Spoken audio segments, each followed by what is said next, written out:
If he's the man with the plan and the guy you hire in a crisis, why won't he table a budget before he goes on summer vacation? I understand the member of the opposition is very busy, didn't have a chance to study closely the 100-day plan of the former member from Ottawa, Carleton, which did not include a budget. They must be really afraid to come clean with Canadians if they're going to punt it off into the fall.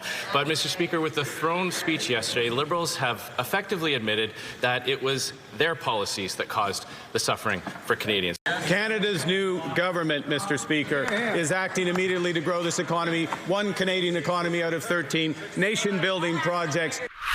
1 week down, just 3 to go. Canada's 45th Parliament has its first week in the books, starting with an historic speech from the throne delivered by none other than King Charles III. And then Prime Minister Mark Carney's first question period. But with only 3 weeks left before the House rises for the summer, and several big items on Carney's to-do list, the pressure appears to be on. Here to dig into that, the first Scrum of the 45th Parliament. Nick Nanos is the Chief Data Scientist and founder of Nanos Research.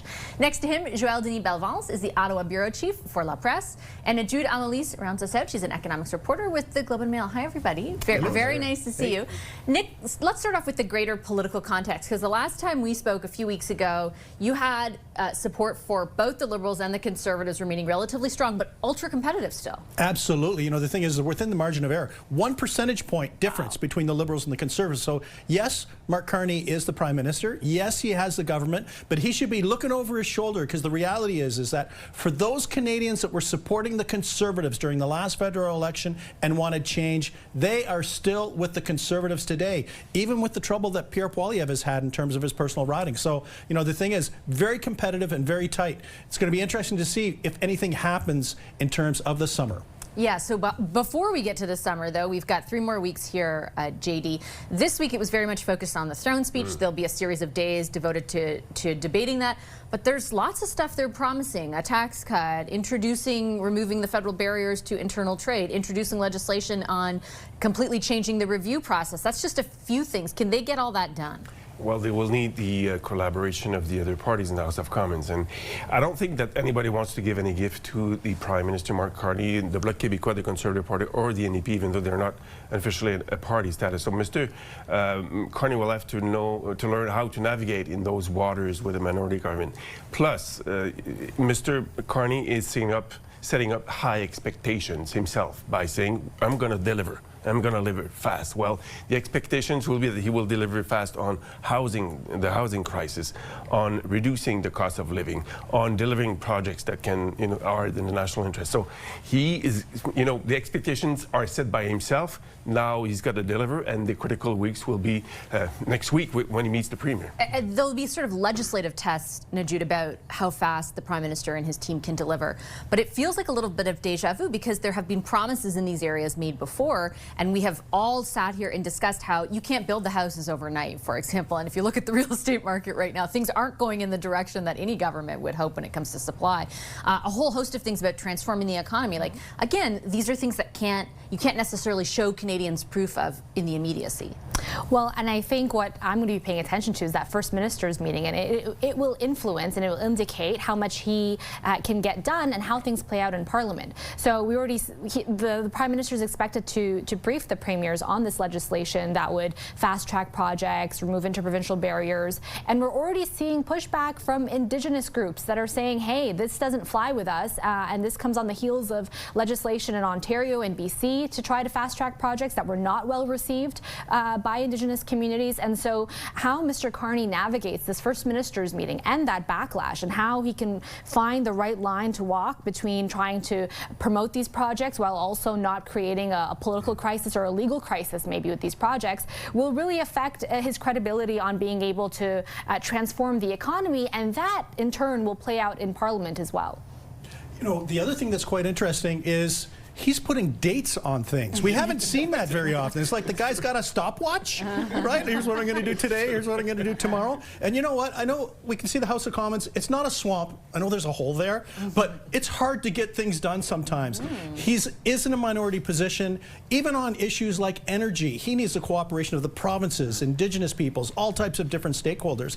It's going to be interesting to see whether is he setting himself up for disappointment by having these dates. because, you know, the thing is that, yes, there is a sense of urgency, but not only does he have to deliver, but now he has to deliver on a timeline that he himself has set. It is rare, right? Like in a political arena, we are not used to seeing, you know, in general, the rule is set the expectations low so that you can over-deliver. It's the complete converse of that right now. But you have to imagine the Prime Minister is cognizant of that. It seems like he has a shorter view in that, you know, he's not interested necessarily in re-election 5 times. He probably is, but I'm saying he seems very focused on like the here and the now, and not necessarily completely the political utility of everything. Absolutely. And Mr. Carney has been around, you know, the business of, you know, leading the Bank of Canada, for example, or the Bank of England. So he knows the policies, how it is, you know, put forward and how it is put in motion. So I think he recognizes that he's got some hurdles to overcome. And you're right in saying that, you know, one of the most successful Prime Ministers, Jean Chrétien, used to low expectations and over-deliver. You know, he did that on balancing the budget, for example, and getting also the 3 majorities in a row. But Mr. Carney, if he plays his cards well, could be a transformative Prime Minister, as was Brian Mulroney, depending on the support that he gets from some people he can't control, like the provinces, Indigenous people, and also municipalities and business groups. If you may create a national corridor to bring in new projects, but if you don't have the private investment, you're still stuck with an empty corridor. So that's a big gamble that he's taking. Very much so. And I think, look, we call Brian Mulroney a transformative Prime Minister now, Najud, but I lived through, and you know, I was young, but I remember the arguments at my kitchen table, my Greek father and my German mother fighting back and forth, and the policies at the time that proved to be transformative were not popular. And, you know, yes, he was able to get reelected because of a whole host of things, and ultimately, with the passage of time, they were recognized for the value that they did create for our country. But there, you know, it'll be interesting to see if there is that resistance, the way in which Mr. Carney, the Prime Minister, navigates that. Yeah, ultimately, we don't really know right now how the Prime Minister is going to move forward with his agenda. It's, again, he's acting like how is missing. Yes, he's acting like he has a majority government. He does not. A lot of the things that he wants to accomplish are not just up to the stroke of a pen from the federal government. It involves provinces, it involves Indigenous communities, it involves the courts. And so there's a lot of hurdles ahead in terms of accomplishing that agenda. And again, like right now, it's really unclear what the path forward is. And so I think the Prime Minister has set very high expectations. And I think in turn, he has turned to his staff and the public service and be like, these are the expectations. This is what we've promised. And so you better deliver. That sounds great. But the reality is that this isn't the Bank of Canada and it isn't Brookfield. And there's a lot of it's government. Yeah. Exactly. And so there's a political dimension to this that I still don't think that he has encountered before in the way he is right now. And even whenever I bring that up to people, let's say, who are in and around the machinery of government right now, they point to COVID, you know, and how fast those programs, but does anyone remember the Auditor General reports that came out that said like $34 billion just disappeared into the air? Like they weren't laid out, or they didn't unfold in a way that was ultimately free from error and mass waste and big issues. Well, the big question is, has he done his homework? If he's done his homework on these big files and has already been talking to the premiers about potential projects, then he can succeed. Or alternatively, is this kind of like the guy who's leading the hockey team and he's sitting in the room and he's still figuring out who's going to be playing in what position, but he's told everybody, oh, in the first 5 minutes of the second period, we will be up to 0, knowing that the roster isn't even in place. Mr. Carney wants to surf on the crisis. The current relationship with the United States is the crisis that he wants to surf on and bring about transformative changes to Canada. But will this crisis, you know, the kind of momentum that has provided to the Prime Minister, will it last? That remains to be seen.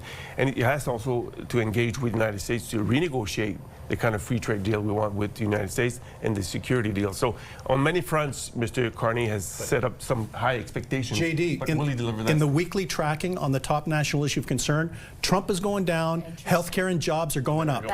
It feels like that too. It definitely does. Last word to you. Last 30 seconds, Najud. Yeah, I think that with time, people's attention is going to start turning elsewhere in the economy. Housing, affordability, healthcare, all of these issues are not going away. And so the wave that helped the Prime Minister get into the office is not going to last long, I presume. And so it'll be interesting to see how, if he can pivot and actually turn to address those issues. But it won't be easy. No, it won't. Thanks, guys. Appreciate the discussion. Speaking of hockey, go Oilers. We've got one Canadian team now. We're all cheering for you. Nick Danos, JD Belvance, and Jude Almalise.